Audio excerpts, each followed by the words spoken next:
Good morning students, welcome to accounts classes. Now students, in the previous video we have discussed concept of conservatism or prudence. Second one was cost principle and third one was double entry system. Now students, two portion is left out and after that this chapter will be finished and then we will start the cash book. So now students, I am going to discuss matching principle. According to this concept, in determining the net profit from business operations, यानी अगर मुझे business operation से net profit find out करना है तो all costs which are applicable to revenue of the period should be charged against that revenue.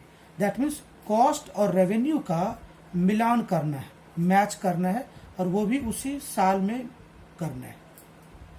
Accordingly, for matching cost with revenue, first revenue should be recognized and then cost incurred for generating that revenue should be recognized. इसका मतलब क्या हुआ बेटा कि सबसे पहले revenue should be realized, after that cost incurred और फिर उसको हम लोग मैचिंग करेंगे and then cost incurred for generating that revenue should be recognized. In other words, cost incurred during a particular year should be matched against the revenue of that period. अब बेटे इसी चीज को मैं एक आपको फ्लो चार्ट के through समझा सकता हूँ. मान लेते हैं बेटा हमारा जो अकाउंटिंग ईयर है वो 1 अप्रैल से 31 मार्च.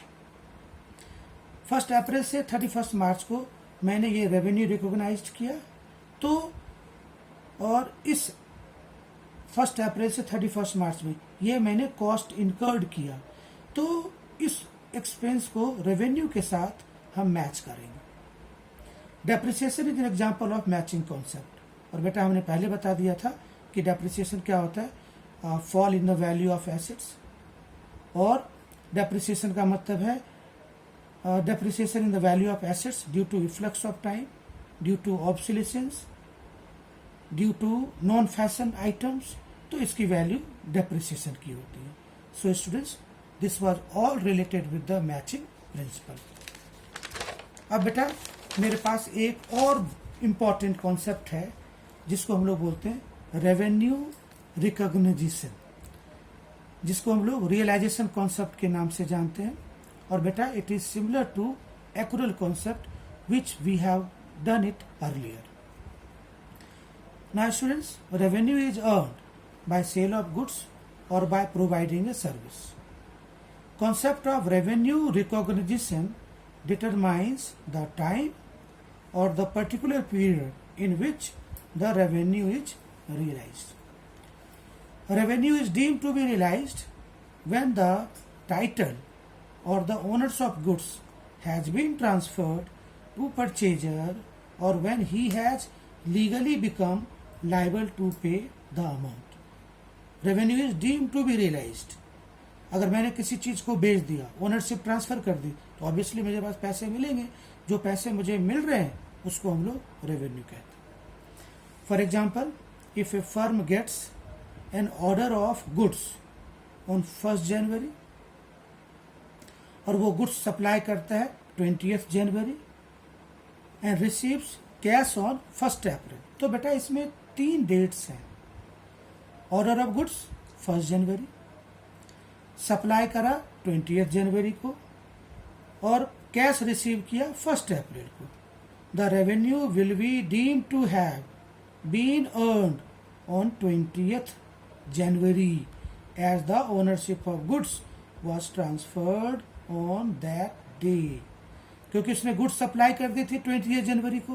एक्यूरल बेसिस में क्या होगा, डेट ऑफ ट्रांजेक्शन. अगर आपको याद होगा मैंने बताया था कि date of transaction is entered on the accrual basis. So students, इसका next point, there is accrual assumptions.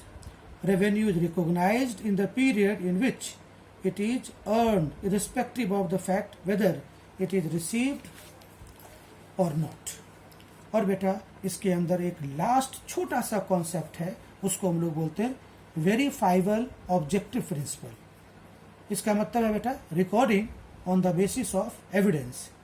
There must be verifiable evidence of transactions which are capable of verifications.